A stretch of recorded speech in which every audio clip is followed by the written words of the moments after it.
আসসালামু আলাইকুম প্রিয় চাকরি প্রত্যাশী ভাই ও বোনেরা, আশা করি সকলে ভালো আছেন এবং সুস্থ আছেন। তো শিল্প মন্ত্রণালয় অর্থাৎ ক্ষুদ্র ও মাঝারি শিল্প ফাউন্ডেশন সম্প্রতি নতুন করে একটি নিয়োগ বিজ্ঞপ্তি প্রকাশিত করেছে বেশ কয়েকটি ক্যাটাগরিতে। তো এই সার্কুলারটিতে বাংলাদেশের সকল জেলার পুরুষ ও মহিলা উভয় প্রার্থী অনলাইনের মাধ্যমে আবেদন করতে পারবেন।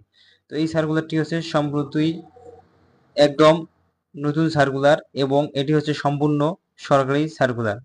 তো এই চাকরির নিয়োগ বিজ্ঞপ্তি সম্পূর্ণ সরকারি চাকরির নিয়োগ বিজ্ঞপ্তি। তো এই সার্কুলারটি মূলত প্রকাশিত হয়েছে গত 30শে জুলাই 2025 খ্রিস্টাব্দ তারিখে। তো এই সার্কুলার সম্পর্কে কি কি শিক্ষাগত যোগ্যতা লাগবে, অভিজ্ঞতা কত বছর লাগবে, কিভাবে আবেদন করবেন, আবেদন কত তারিখে শুরু হবে, কত তারিখে শেষ হবে, কত বছর থেকে কত বছর হলে আপনারা আবেদন করতে পারবেন, তা সম্পূর্ণ বিস্তারিত A to Z আজকের এই ভিডিওতে আলোচনা করা হবে।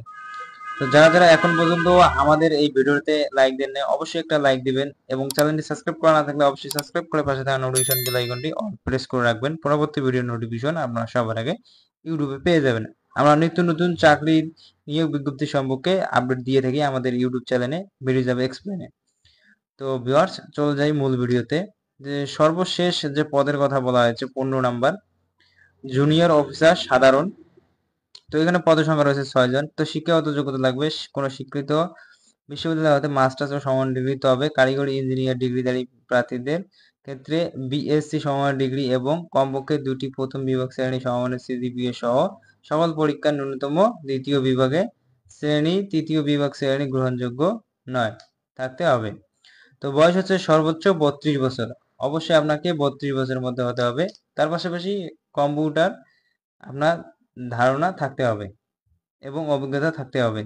তো তারপরে বলা হয়েছে 14 নম্বর বলেছে জুনিয়র অফিসার লজিস্টিক। এখানে পদের সংখ্যা রয়েছে একটি। তো শিক্ষাগত যোগ্যতা কোনো স্বীকৃত বিশ্ববিদ্যালয় হতে ব্যবস্থাপনা সংশ্লিষ্ট বিষয়ে অনার্স সহ মাস্টার্স এবং সমমানের ডিগ্রি, কমপক্ষে 2 বছরের প্রথম বিভাগ ও শ্রেণী সিজিপিএ জিপিএ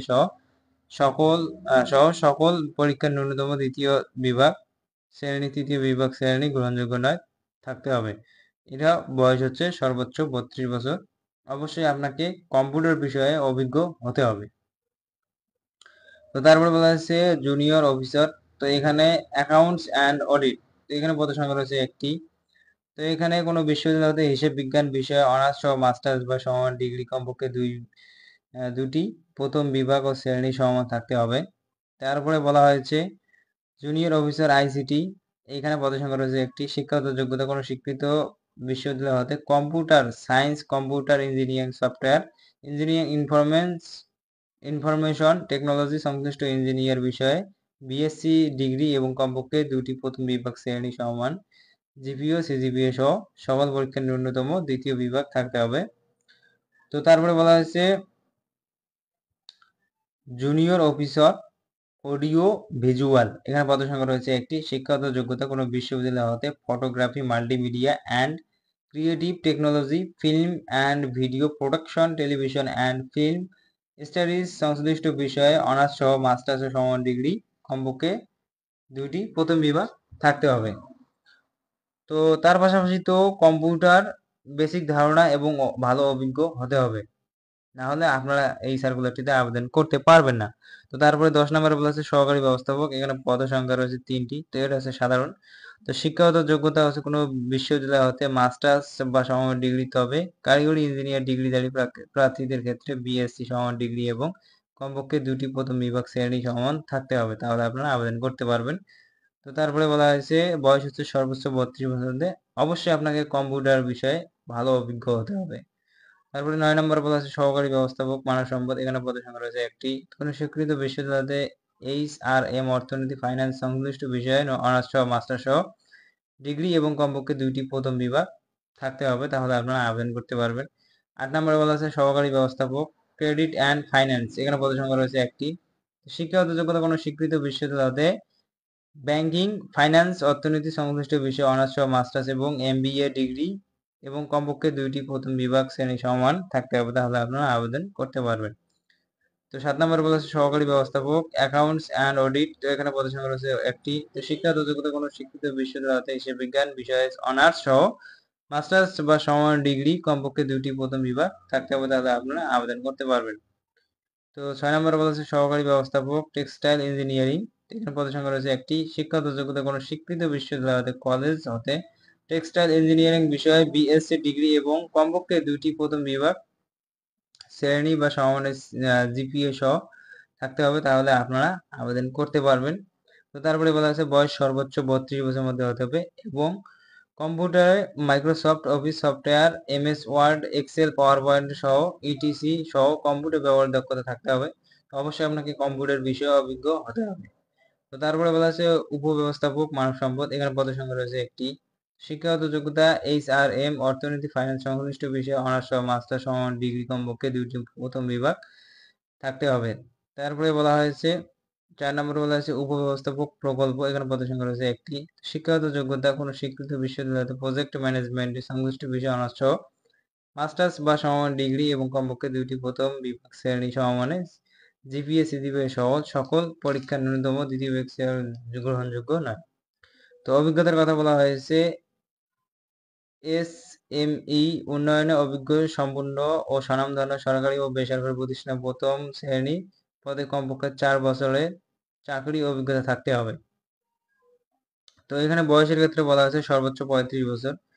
তো 3 নম্বর বলা হয়েছে উপব্যবস্থাপক গবেষণা, এখানে পদের সংখ্যা রয়েছে একটি। তো এখানে অর্থনীতি, পরিসংখ্যান, ডেভেলপমেন্ট স্টাডিজ, সমাজ বিভাগ গবেষণা সংশ্লিষ্ট বিষয়ে অনার্স সহ মাস্টার ডিগ্রি কমপক্ষে 2টি প্রথম বিভাগ থাকতে হবে, তাহলে আপনারা আবেদন করতে পারবেন। তো অবশ্যই অভিজ্ঞতার কথা বলা হয়েছে এসএমআই উন্নয়নে অভিজ্ঞ সম্পূর্ণ ও স্বনামধন্য সরকারি বেসরকারি প্রতিষ্ঠানে গবেষণা সংশ্লিষ্ট প্রথম শ্রেণী ন্যূনতম 4 বছর অভিজ্ঞতা থাকলে আপনারা আবেদন করতে পারবেন। তো এটা হচ্ছে সর্বোচ্চ 35 বছর। 2 নম্বর বলা হয়েছে উপব্যবস্থাপক ক্রেডিট অ্যান্ড ফাইন্যান্স, এখানে পদের সংখ্যা রয়েছে একটি। শিক্ষাগত যোগ্যতা ব্যাংকিং, ফাইন্যান্স, অর্থনীতি সংশ্লিষ্ট বিষয়ে অনার্স সহ মাস্টার্স এবং এমবিএ ডিগ্রি ও কমপক্ষে 2টি প্রথম বিভাগ শ্রেণী সমমানে থাকতে হবে।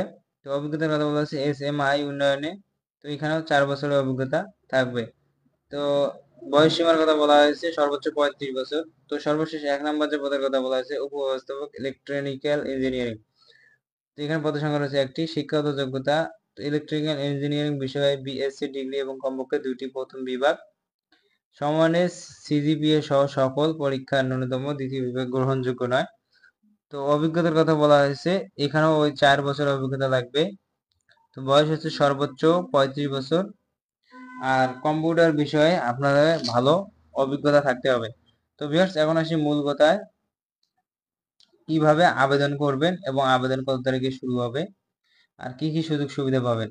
তো এখানে বলা আছে অন্যান্য সুবিধা, মূল বেতনে 60% বাড়ি ভাড়া এবং নির্ধারিত চিকিৎসা ভাতা, যাতায়াত ভাতা, কন্ট্রিবিউটরি, ভবিষ্যৎ তহবিল, অনৈতিক বাৎসরিক ইনক্রিমেন্ট, ইন্স্যুরেন্স ও উচ্চ ভাতা সহ চাকুরি বিধিমালা মোতাবেক অন্যান্য সুবিধা প্রাপ্য হবেন। শর্ত ও নিয়মাবলী, সকল জেলা প্রার্থীগণ আবেদন করতে পারবেন। উপরিল্লিখিত পদসমূহের মধ্যে একজন প্রার্থী শুধুমাত্র একটি পদে আবেদন করতে পারবেন। এই সার্কুলারটিতে একটা প্রার্থী শুধুমাত্র একটি ক্যাটাগরিতে আবেদন করতে পারবেন, একের অধিক পদে আবেদন করতে পারবেন না। তারপর বলা আছে একের অধিক পদে আবেদন করলে সকল আবেদন বাতিল বলে গণ্য হবে। তো ভিউয়ার্স, অনলাইনে আবেদন পূরণ সংক্রান্ত শর্তাবলী, তো এই ওয়েবসাইটের মধ্যে আবেদন আপনাকে পূরণ করতে হবে। আবেদন শুরু হবে 31/7/2025 খ্রিস্টাব্দ সকাল 10 ঘটিকা এবং আবেদন শেষ হবে 31/8/2025 খ্রিস্টাব্দ বিকাল 5 ঘটিকা। তো ভিউয়ার্স, উক্ত একটি মাস আপনারা আবেদন করার জন্য সময় ও সুযোগ পাবেন। তো যারা আবেদন করতে ইচ্ছুক তারা অবশ্যই এই 1 মাসের মধ্যে আবেদনটি কমপ্লিট করে ফেলবেন। তো এইরকম নতুন নতুন চাকরি নিয়োগ বিজ্ঞপ্তিগুলো পেতে অবশ্যই আমাদের চ্যানেলে চোখ রাখুন। ততক্ষণে সবাই ভালো থাকবেন, সুস্থ থাকবেন। দেখা হবে পরবর্তী ভিডিওতে। সবাইকে ধন্যবাদ।